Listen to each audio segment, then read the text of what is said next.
My sister-in-law, Tiffany, desperate to join an audition in Korea, splurged a fortune at a shady clinic on what they called liposuction worms.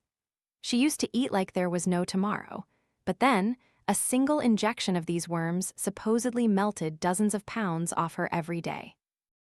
When I stumbled upon a report detailing how these worms could reproduce and even nest inside human organs, I immediately confronted Tiffany, begging her to lose weight through exercise to avoid such dangerous shortcuts. But she just laughed it off. When she failed the audition, she blamed me, her face contorted with rage. "You're just jealous of my weight loss success, aren't you, Evelyn? Jealous I'm about to become a huge star? You don't want to see me shine, do you? I was one step away from my dream, and you ruined everything. Go to hell." Before I could react, she knocked me out cold. I remember the sharp sting as she injected all asterisk of those grotesque worms into my body. They gnawed at me from the inside, slowly, agonizingly, until I died. Then I opened my eyes. I was back. Back to the exact day Tiffany came to my house, a hopeful glint in her eyes. "Evelyn, you're so smart. This liposuction worm from the ad, is it really trustworthy?" I curled my lips into a knowing smile, feigning sincerity. "Absolutely trustworthy. With medicine so advanced these days, who still bothers with exercise?" "Evelyn, you have to see this ad. Is it real or fake? My friends swore by it. They all say the big stars use this to lose weight. All those articles about gyms and diets? Lies, all of them. It's all about technology." Listening to Tiffany's breathless chatter, a shiver ran down my spine, but a different kind this time.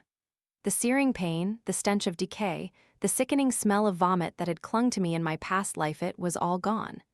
Tiffany, oblivious to my inner turmoil, yanked my arm, shoving her phone screen inches from my face. "Evelyn, look, this hospital has so many celebrity endorsements. They claim it uses the latest Nobel Prize-winning research, a biological therapy. Sounds incredibly reliable, right? Evelyn, you're a doctor. Help me check it out." When I remained silent, Tiffany pinched my thigh hard. I yelped, a gasp of pain escaping my lips, and then a profound realization washed over me. I was truly, undeniably, alive again. In my previous life, Tiffany had asked me the very same question. She was a vocational school dropout, a couch potato obsessed with the K-pop idols. Spoiled rotten by Mrs. Smith, she had ballooned to over 200 pounds. Her days were spent dreaming of rigorous idol training, a dazzling stage debut, and a secret, scorching romance with her favorite boy band member. Back then, I dismissed it as youthful fantasy. I even sent her money, encouraging her vocal and dance lessons. But when she presented that ad, talking about injecting liposuction worms to lose weight, true fear gripped me. As a doctor, I saw right through the unqualified clinic, recognizing it as a blatant scam. I adamantly refused to lend her money. I even told Mark and Mrs. Smith to discard the worms she'd somehow bought. Who could have known my concern would lead to my brutal demise at Tiffany's hands? I never understood it. I'd been nothing but kind, devoted, sincere. Why did she dump all her failures on me?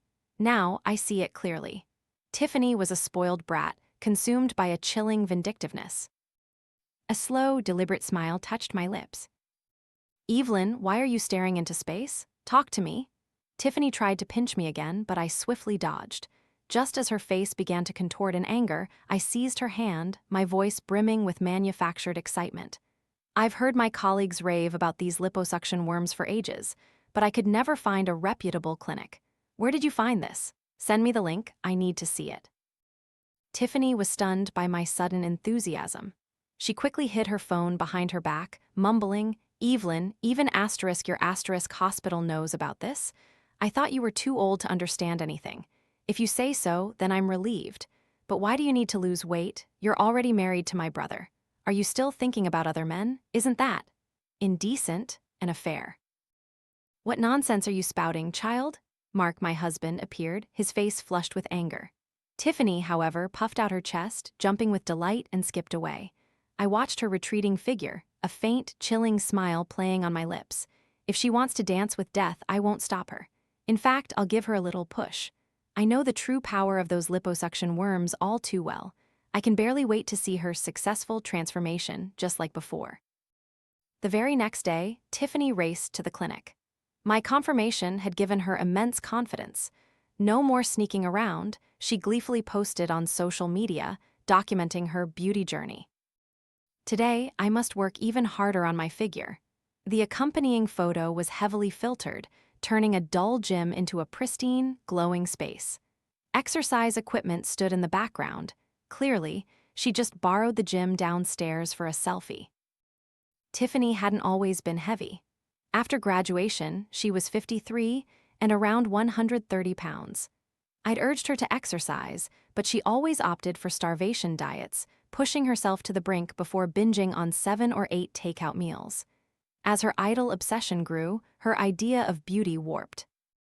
She wanted to be a representative beauty like K-pop stars, skin like jade under 90 pounds, collarbones and a wasp waist protruding, yet still curvy with a doll-like face. I patiently tried to reason with her. I explained that stages had filters, that idols had nutritionists, stylists, and cosmetic procedures. For ordinary people, being healthy and slim was beautiful enough. Extremism wasn't necessary. Tiffany exploded, practically leaping 3 feet in the air, her voice shrill with accusations. "You old hag, you're old and your ideas are just as ancient. I'm only 20. My future is to shine on stage. Am I supposed to end up like you, marrying early and being a domestic servant to men? Just serve Mark and Mom. Don't butt into my business." Recalling her cruel words from my past life, a fresh wave of irritation washed over me. So, when she came to my house, putting on her pitiful act, I barely spared her a glance. "Evelyn, my dearest sister-in-law, why don't you come with me?" Tiffany whined, shaking my arm, then intimately looped her arm through mine, sending goosebumps crawling over my skin. I knew exactly what she was up to. I turned to Mark, feigning distress. "Oh no, I have to pick up our son from kindergarten today. Mark, why don't you go with your sister?" Then, I pulled Mark closer, my voice conspiratorial. "Honey, Tiffany wants to pursue her dream. You're her brother. How can you not support her? Give her some money." Mark, my country bumpkin millionaire, always deferred to me. He was soft-hearted, especially after our marriage, charmed by my career and wholesome image. After I gave birth and pursued child psychology, he became even more devoted, convinced he'd found his soulmate. Seeing my generosity towards Tiffany, his satisfaction with me grew. All right, I'll transfer 100,000 yuan to Tiffany right away and 200,000 yuan to you, Evelyn. Buy whatever you want, don't skimp on yourself." Mark beamed, praising my virtuousness. Tiffany, however, snatched her arm away from me, swayed her hips dramatically, and slammed the door shut. Not a single thank you. That was Tiffany. Once she got what she wanted, she'd discard anyone utterly self-centered and cold. Thinking about how devoted I was to her in my previous life, I could only laugh bitterly now. But it was fine. This time, I'd let cruel reality be her teacher. After picking up our son, I intentionally suggested a shopping trip with Mark. All through our walk, I sang Tiffany's praises, reminding Mark to pay more attention to her. Even when shopping, I bought numerous items for her, not spending a single cent on myself. Mark, observing my selflessness, frowned with concern, insisting on buying me the latest Hermes bag. "You worry so much about my family, yet you're so frugal with yourself. What's the point of me earning so much money if not for you and our son to enjoy?" I leaned into his embrace, smiling. "Tiffany is your sister, darling. I treat her like my own. It's just a sister-in-law's duty." Mark's brow furrowed. "Honey, actually, Tiffany, she..." Before he could finish, my phone began ringing incessantly. I put it on speaker, and Mrs. Smith's furious voice immediately boomed through the phone. "Evelyn, where on earth are you? What kind of worms did Tiffany inject into herself? She's screaming and howling at home. Why didn't you stop her? Such a tiny clinic, it sounds so unreliable. What kind of sister-in-law are you, always thinking only of yourself? You selfish woman. Sooner or later, I'll make my son divorce you." Tears welled in my eyes and I choked out, "I'm so sorry, Mother. It's all my fault, but Mark." Mark snatched the phone, his voice laced with anger. "What are you talking about, Mother? Evelyn has been busy all day, selflessly looking after Tiffany. You, her own mother, couldn't watch over your daughter, and now you're blaming my wife? Tiffany brought this on herself. Don't take out all your anger on Evelyn." He angrily hung up. Mother is getting old and confused. always demanding money, and now she scolds a good wife like you. Tiffany is 26 or 27, and she can't do anything right. From now on, don't be so soft-hearted, Evelyn. I won't give her another cent." Seeing Mark's face flushed with anger, I smiled gently. "Darling, family shouldn't hold grudges overnight. Tiffany is still young and foolish. I won't blame her. Besides, from Mother's words, it sounds like something serious really happened. Let's go home and see." Hearing my words, Mark slowly calmed down. After our marriage, I realized the dysfunctional dynamic between Mark and his family. It was almost like they were leeches. Mrs. Smith demanded money monthly, and Tiffany ate and spent his money freely. Even though I knew they were faking their helplessness, I always had a soft spot for them. But now, who doesn't know how to play act? I was, in fact, eager to witness Mrs. Smith and Tiffany turn on each other. As expected, Tiffany texted me on the way. "Mom keeps nagging me. You agreed I should get the liposuction worms, but she keeps saying they're unsafe. She's so old-fashioned. She prays all day and even took all my money. Evelyn, hurry home and help me." I sneered, picturing Tiffany causing chaos at home. In the past, I'd always mediated, so she and Mrs. Smith never had major conflicts, and their relationship was superficially good. But Mrs. Smith never truly understood her daughter. She only lectured. How could Tiffany not be resentful? As soon as we arrived at Mrs. Smith's apartment, before I could even settle in for the show, I saw a throng of neighbors gathered in the hallway. Mark and I had to push our way through the stunned crowd. The scene before me rendered me speechless. Tiffany stood at the door, shirtless, her limbs flailing wildly, trying to bolt out. Mrs. Smith struggled to hold her back, while Tiffany sang at the top of her lungs, occasionally swaying and touching herself provocatively. Mrs. Smith's face was scarlet, a mixture of shame and fury, as she tried to pull her daughter back. "Tiffany, Mom just wants what's best for you. Put on your clothes. What if someone sees you?" "I don't care. You wouldn't give me money for the liposuction worms. You're stopping me from getting famous and shaming me for life. I'd rather just act crazy right now." My jaw nearly hit the floor. I hadn't anticipated that in this life, with Mrs. Smith as her target, Tiffany would descend to such depths, completely abandoning all modesty. As they struggled, footsteps echoed from downstairs. Tiffany remained unfazed, while Mrs. Smith, panicking, fell to her knees before her daughter. "All right, go. Mom won't stop you anymore, okay?" Only after Mrs. Smith's desperate promise did Tiffany agree to go inside. She crossed her arms, chin held high, like a triumphant rooster. Swollen with pride, she grumbled, "Wouldn't it have been easier if you just agreed earlier?" "Evelyn is so good to me, immediately told my brother to transfer the money. Only you blabber on. You should just die already and stop getting in my way." I watched Mrs. Smith's face harden, filled with disbelief. For years, whenever they argued, it was always me who talked to Tiffany, comforting her. Mrs. Smith had always believed Tiffany was a good girl, and I, the useless one. "Give me back my money. I had one injection yesterday and already lost 5 kilograms today. This stuff actually works." Tiffany, oblivious to the drama she'd caused, put on her clothes and left. Mark quickly pulled me home, telling me not to get involved with them anymore. Unable to control Tiffany, Mrs. Smith called me again. "Evelyn, I know Tiffany listens to you the most. Please persuade her. I still don't trust these liposuction worms." I gave a vague, non-committal answer, then immediately called Tiffany. A shriek, like a pig being slaughtered, erupted from the other end. "What right do you have to stop me? You married badly, so you can't stand me becoming beautiful. You can't stand me becoming a big star, right? Get lost." Mrs. Smith was chased and beaten by Tiffany, her arms covered in bruises. Helpless, she finally gave up on her daughter and stopped calling me. A week flew by. Scrolling through Tiffany's social media, I saw that in just 7 days she'd had over 20 liposuction worm injections. As predicted, Tiffany truly did lose weight. She looked like she'd been deflated, her body shrinking rapidly. From over 200 pounds, she plummeted to around 120 pounds at a rate of over a dozen pounds a day. She was already wearing short dresses.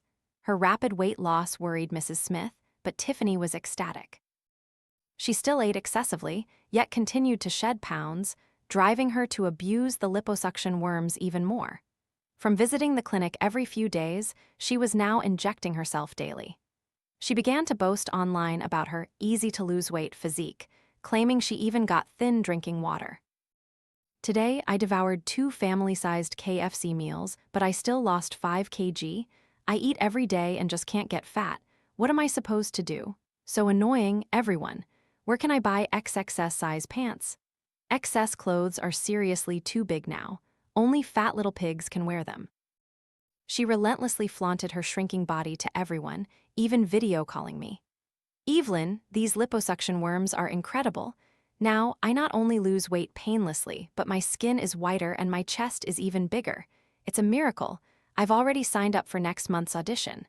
By then, I'm sure I'll be down to 90 pounds. My mouth continued to praise her, but my heart was filled with scorn. There's no such thing as a free lunch.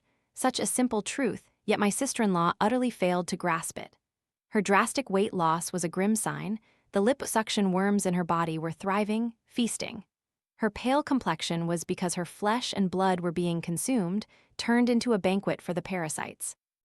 Tiffany, still oblivious, continued to revel in her perfect figure. She started live-streaming her singing and dancing, sharing her body management tips, even gathering her own fan club. But I noticed something deeply disturbing. Tiffany was undeniably thinner, but beneath her skin, there seemed to be only a thin layer, as if all her flesh had vanished. Conversely, her chest was abnormally full, swaying unnaturally with her excited movements. Looking closer, her figure appeared sculpted, utterly disproportional and artificial. This ratio was physically impossible. The human body is supported by bones, covered by skin. Such deformed soft tissues could not be sustained long-term without severe consequences. In the comments section, many mocked her, repeatedly asking for the address of her breast augmentation clinic. Tiffany furiously declared her beauty natural, arguing with viewers. She suddenly leaned close to the camera, thrusting her 2 unnaturally round balls towards my face to prove her point. I frowned, about to scroll past, when a sudden ripple disturbed the surface of one ball, as if something beneath wanted to break through the skin. I quickly rubbed my eyes, staring intently, but the anomaly vanished as quickly as it appeared. Tiffany stood with her hands on her hips, still arguing. Who says my body is fake? Look how jealous you all are. Just wait until the audition. I'll live stream it. Then, all of you slanderers will have to kneel and apologize. She excitedly rattled on about next month's audition, but my gaze was fixed uncontrollably on her skin. Suddenly, she raised her arm, revealing her armpit. I shrieked, so terrified I dropped my phone. What was that? Through her skin, I could see her armpit crawling with countless tiny worms. Their minuscule heads seemed to stare unblinking at me, instantly raising goosebumps all over my body. Had the liposuction worms made her armpit their nest, gathering and reproducing there in a frenzy? I gasped, a cold shiver running through me. Tiffany also froze, her seductive movements stopping abruptly. It seemed she, too, had seen the comments on the screen and looked down at her armpit. But perhaps sensing her gaze, the liposuction worms quickly burrowed back into her flesh, disappearing without a trace. Tiffany pouted. It's just a bit of armpit hair. Why are you all making such a fuss? I know, I'm a future idol. I'll take good care of my armpits. I no longer heard anything Tiffany said. Trembling, I ended the live stream. The image of what I had seen made me so nauseous I nearly vomited. Mark, concerned, asked if I was pregnant again, even suggesting a hospital visit. My face pale, I shook my head, refusing. While my life descended into chaos, Tiffany was living in bliss. She reveled in the adoration her new figure brought, basking in the spotlight of being a beauty. After her dramatic weight loss, Tiffany became a moderately famous internet sensation. On the streets, she strutted, flaunting her body with arrogant pride. Heads turned 200% of them. In restaurants, she was treated like an elite food blogger, receiving complimentary meals. Countless men approached her on the street. All of this made Tiffany feel like she was floating on air. She stopped weighing herself, so she remained unaware that she now weighed a mere 99 pounds and was still losing weight, with no end in sight. What truly shocked me was when Mrs. Smith, seeing Tiffany's stunning figure, secretly went to the clinic herself. She asked Mark for 500,000 yuan, all of which she used to buy liposuction worms. Mark, busy with his business, paid little heed to such a small sum, but he still reported it to me, asking for my opinion. It's a trivial matter. As long as Mother and Tiffany are happy, any amount is fine. Encouraged by me, Mark transferred another 300,000 yuan. Not long after, Mrs. Smith and Tiffany became the talk of the neighborhood. Every day, they'd go out together, hailed as the supermodel mother and daughter, quickly gaining online fame. In the neighborhood, wealthy men drove luxury cars, showered them with designer bags, and some even outright proposed marriage to Tiffany. Tiffany, fixated on her audition, completely ignored these older suitors. But Mrs. Smith, who had been alone for years, suddenly found herself in a second spring. She no longer cared what Tiffany did, happily embarking on a flurry of dates, middle-aged CEOs, internet hot boys in need of money, even some lazy young men. Mrs. Smith was dizzy with choices. She advised Tiffany to stop dreaming, to seize the opportunity to marry a rich man and secure her future. Tiffany argued fiercely with her in their cramped old apartment. So one night, Tiffany secretly opened Mrs. Smith's bedroom door and let in several men. Watching the sordid activities unfold on the surveillance camera, I swallowed hard, quietly activating the recording function. But to my surprise, Mrs. Smith not only didn't blame Tiffany, but the next morning she was beaming, deciding to let Tiffany move out on her own. "Tiffany, you're right.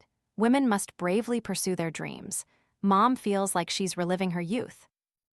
From then on, Mrs. Smith abandoned all pretense of caring for Tiffany, indulging in her own pleasures daily. Mother and daughter, each consumed by their own schemes, didn't forget to thank their greatest benefactor, the liposuction worms. Finding daily clinic visits bothersome, they bought a fish tank and started raising the worms at home, injecting themselves several times a day. Initially, they followed the doctor's instructions, crushing the worms before injection.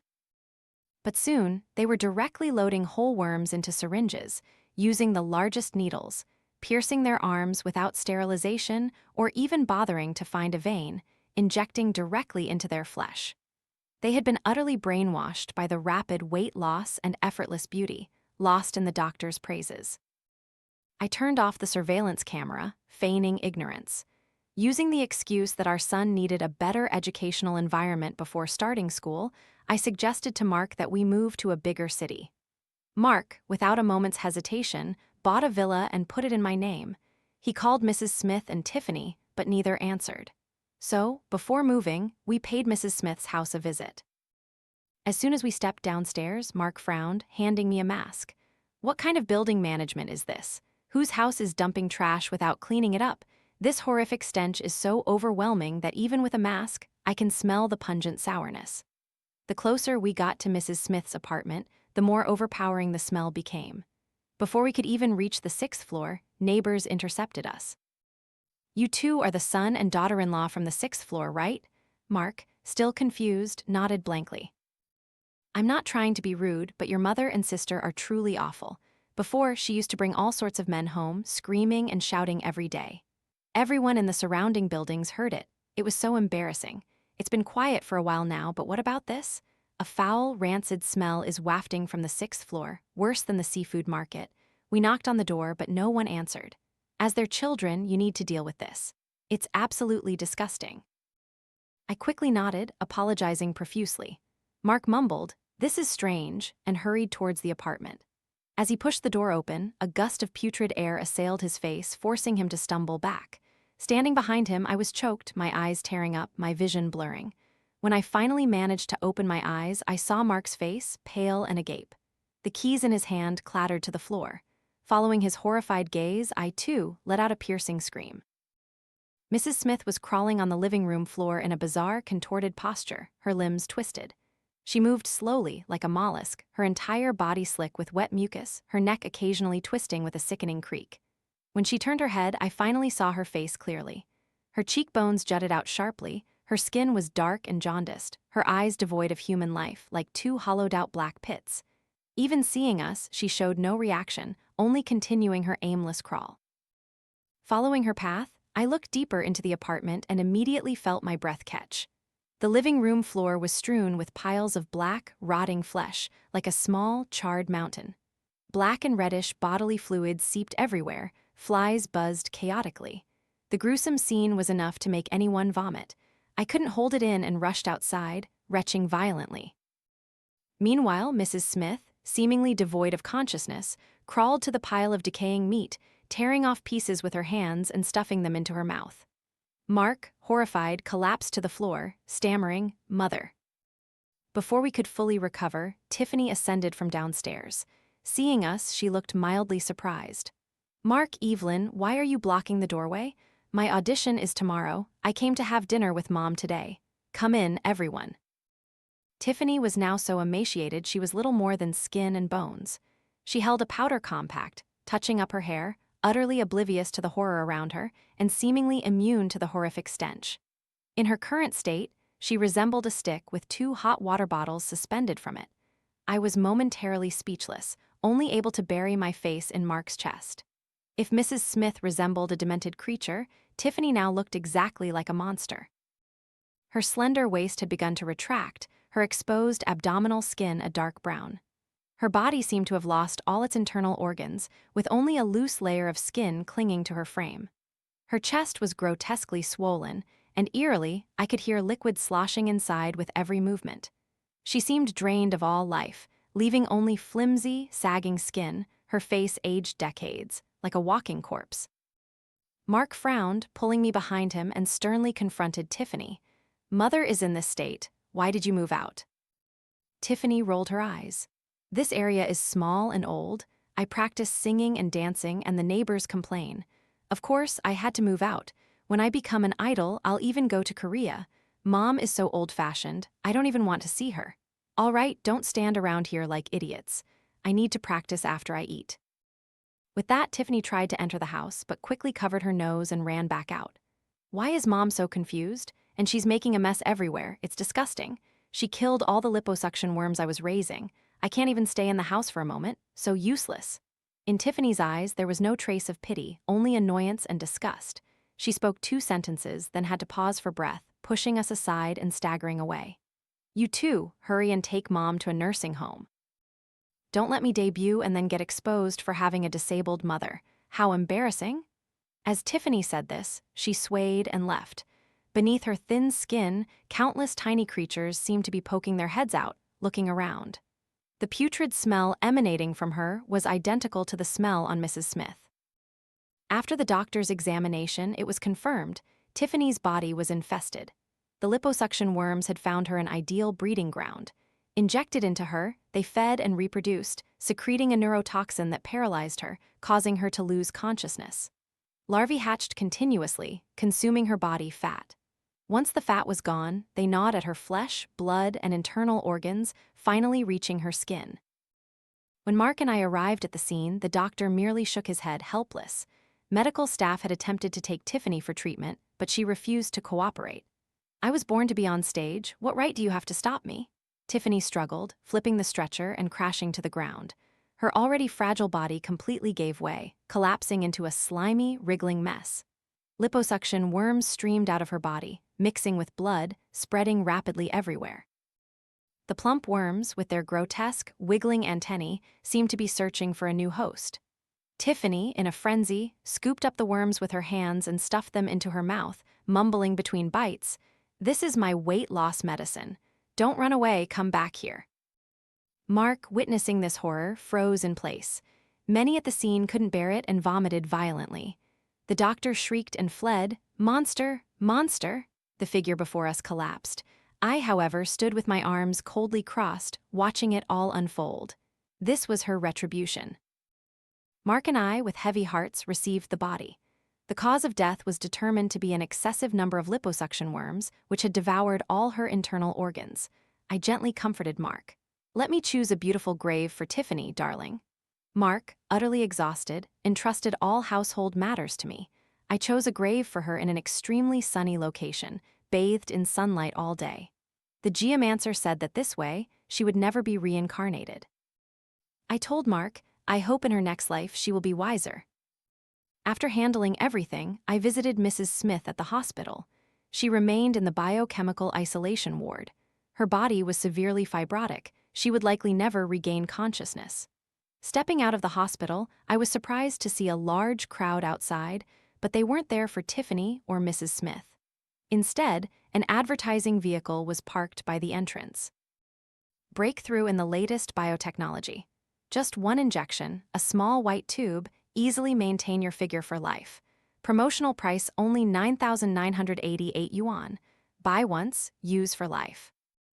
Many young men and women with fair skin and slim figures were drawn to the advertisement, crowding around, asking questions, completely engulfing the vehicle. I merely glanced at it, then turned my car and drove home. Now I no longer had a mother-in-law or a sister-in-law. I was in complete control of the family's finances. My life had become more comfortable than ever. Outside of work, my only task was to spend money. Our son had a private caregiver, and Mark was out earning. I luxuriated in life. A year later, at a gathering with friends, I sat on a yacht, listening to wealthy wives discuss the latest beauty technology. That stuff is amazing. I can eat as much as I want and never gain weight. Oh my God, why are you so behind the times? So many celebrities are getting these injections now. How could it be fake? Look at that advertisement over there. I followed their gaze to a large screen on the riverbank, displaying a dazzling advertisement. Nobel Prize-winning biological scientist enters the beauty field, bringing new weight loss technology. In the video, a beautiful star stood next to a large fish tank, holding a small white tube, smiling radiantly. Small white tube, fat-dissolving solution, use every morning and evening, easily achieve a beautiful figure. But my eyes were drawn not to the star, but to the fish tank behind her. As she moved, I saw something wriggling within the tank. I squinted, peering closer, and saw a round, white liposuction worm poking its head out from the tank, its antennae frantically twitching, desperately trying to crawl out. Just as I was about to get a clearer look, the advertisement ended. The river wind blew, and I shivered, goosebumps erupting on my skin. Around me were carefully maintained faces, but the more I looked, the more blurred they seemed. Who would be the next victim?